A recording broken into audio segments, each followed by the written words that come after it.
নারী ফুটবলে জাতীয় দল ও অনূর্ধ্ব-20 পর্যায়ে এশিয়ান কাপের মূল পর্ব নিশ্চিত করেছে তহুরা সাগরিকারা। এবার ছেলেদের অনূর্ধ্ব-23 দলের সামনে চ্যালেঞ্জ, আফিয়েদাদের দেখানো পথে প্রথমবারের মতো অনূর্ধ্ব-23 এশিয়ান কাপের মূল পর্বে জায়গা করে নেওয়া। 2026 সালে সৌদি আরবে হবে মূল পর্বের খেলা, তার আগে পাড়ি দিতে হবে বাছাইয়ের কঠিন পথ।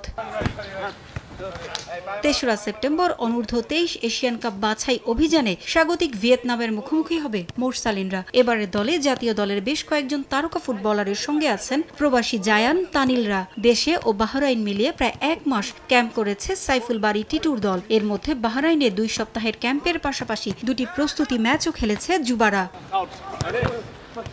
যদিও 2 ম্যাচেই হেরেছিল বাংলাদেশ অনূর্ধ্ব-23 ফুটবল দল। ফিফা র্যাঙ্কিংয়ে এগিয়ে ভিয়েতনাম, খেলাও হবে তাদের মাঠে। ম্যাচ সামনে রেখে দ্বিতীয় দিনের অনুশীলনে টেকনিক্যাল ও ট্যাকটিক্যাল দিকগুলোতে জোর দিয়েছেন কোচ। ভিয়েতনামের শক্তি ও দুর্বলতার জায়গাগুলো খুঁজে বের করতে তাদের ম্যাচ নিয়ে অ্যানালিসিস করেছেন কোচিং স্টাফ। প্রতিপক্ষ কঠিন হলেও আত্মবিশ্বাসী কোচ ও ফুটবলাররা। এদিন বাড়তি গুরুত্ব দেওয়া হয় গোলরক্ষকদের ওপর।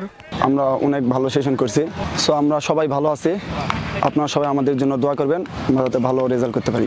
ভিয়েতনামের এগেনস্টে যে সকল ট্যাকটিক্স নিয়ে কাজ করব, আমরা মাঠে ওগুলো নিয়ে কাজ করছি। আলহামদুলিল্লাহ ছেলেরা ট্যাকটিক্যালি অনেক ভালো একটা অবস্থার মধ্যে আছে এবং আমরা আশা করছি আগামী 3 তারিখ ম্যাচে আমরা ভালো একটা রেজাল্ট নিয়ে মাঠ ছাড়বো ইনশাআল্লাহ।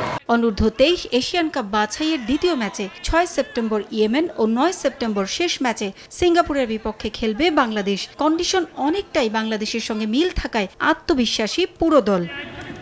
পারভিন আক্তার, সময় সংবাদ।